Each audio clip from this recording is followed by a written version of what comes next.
made a trip to pick up the metal today to put on the inside of the garage. This is just white metal. There's a J channel I'll be putting around the ceiling before I put it up. Just gonna put the white metal between the posts.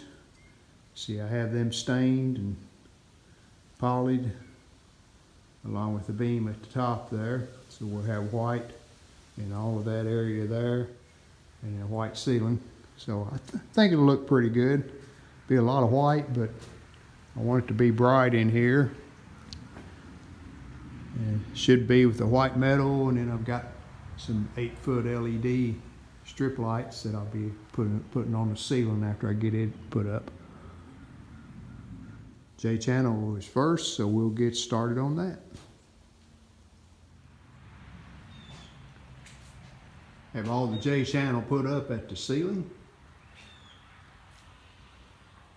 Pretty easy down the sides, just fasten right up against the beam and up against the bottom of the truss there at the top part.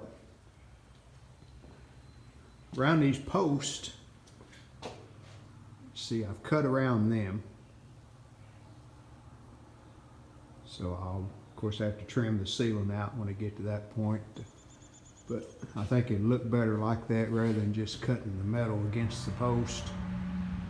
It'll have J channel that it'll go in. Make it look more the finished look. I did wrap the inside of the windows with white coil stock, using an aluminum brake to bend the material. So that covered the wood up on them. Didn't film that. I thought I was filming, but I wasn't. So wanted to tell you that I did do that before we started putting the metal up. All right, it's another day, and I'm starting the metal on the back of the garage. And I want to kind of explain what I've done here. I wanted the ribs in the metal to line up with the ribs in the ceiling metal. So what we did, we measured to the center of the back wall. Marked that, made a mark all the way down to the floor where that I knew that was the center of where a rib should be. Put my first sheet up. You notice I'm starting in the middle, which really doesn't matter. You got to cut around the post either way. But started in the middle, put my first sheet up, this sheet, and I put this edge rib right on the mark where the center of the building is.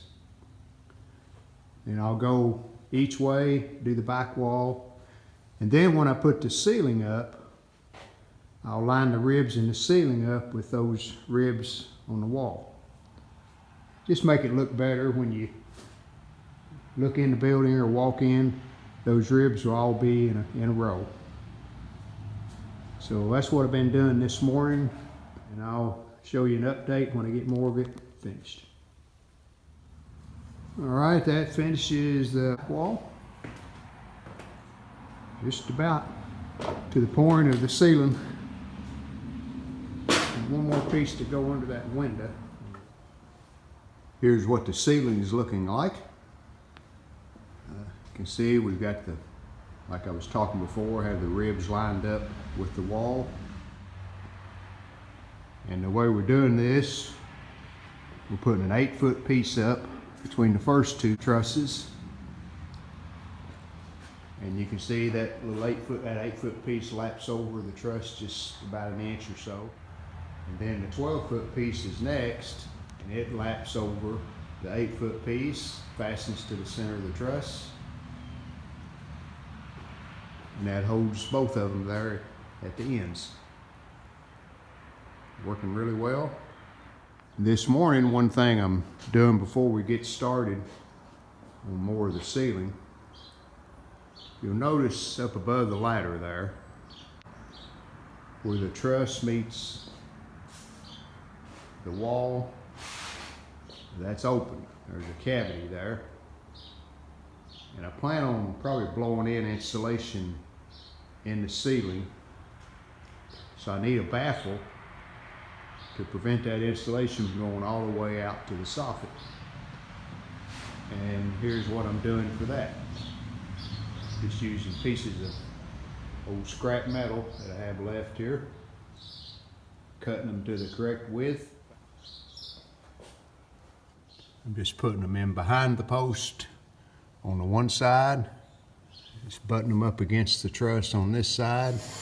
I'm just putting a screw, just a roofing screw right in the middle, down into the outer plate. So that will allow me to blow in insulation up to here, and I can fill this cavity down in here, because that'd be a good cold spot if we didn't put insulation in it.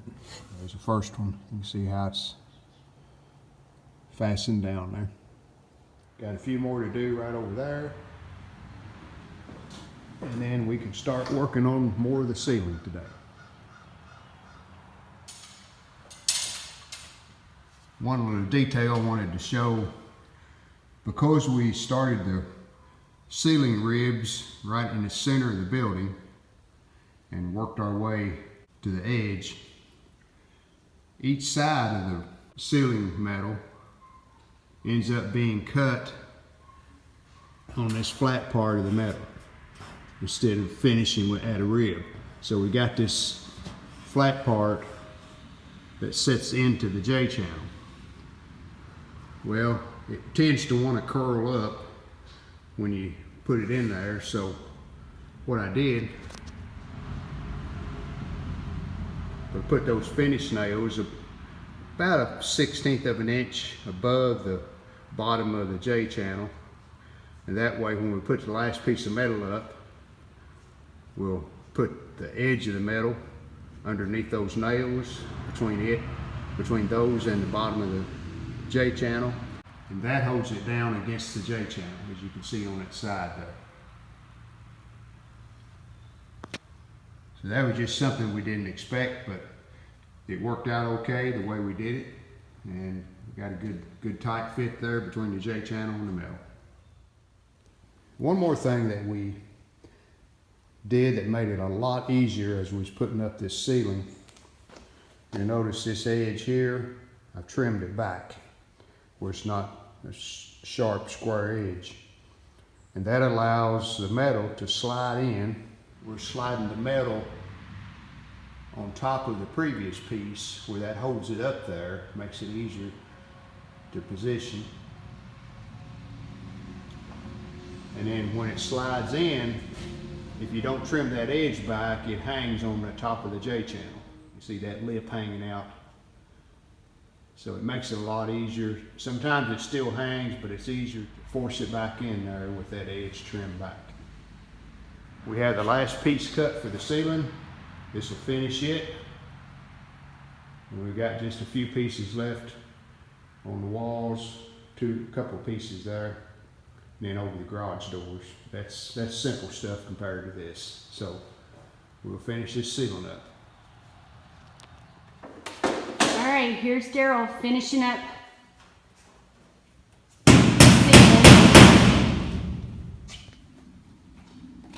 All right, he's got marks where he needs to screw it in up there. And I just kind of make sure that the ribs are lined up good before I put my screw in.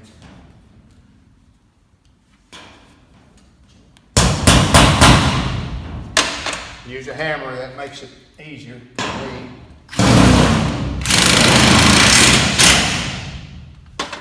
And as you can see, we used a T-brace as a third person. We used it on every piece on the ceiling. It was very helpful. And we just have just a few more screws to go, and then it will be installed. The ceiling will be. Another hack that is handy is to stain the edges by your beams or where your metal's going to meet, so that when you do put the metal up, and if there's a gap, there's a shadow. So as you can see here, we haven't stained the whole piece down all the way. So we're going to stain that, and then we've also stained it up at the ceiling so that if there's any gaps, it will be a shadow back there. But those are little hacks to help you out in case there's gaps. All right, we just finished the ceiling and put up some LED lights, which are super bright. There's only 6 8-footers there, and very bright. Only metal we like is under that window and above the garage doors.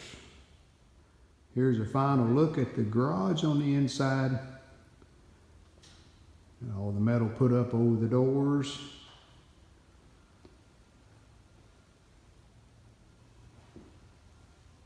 We're really pleased with the timber frame look that we did inside here. Just stained those 6x6 posts, and really like the looks of it. When we put the ceiling metal up, we redid the brackets there on the garage door rails. Made them a little more neat looking. Pleased with that.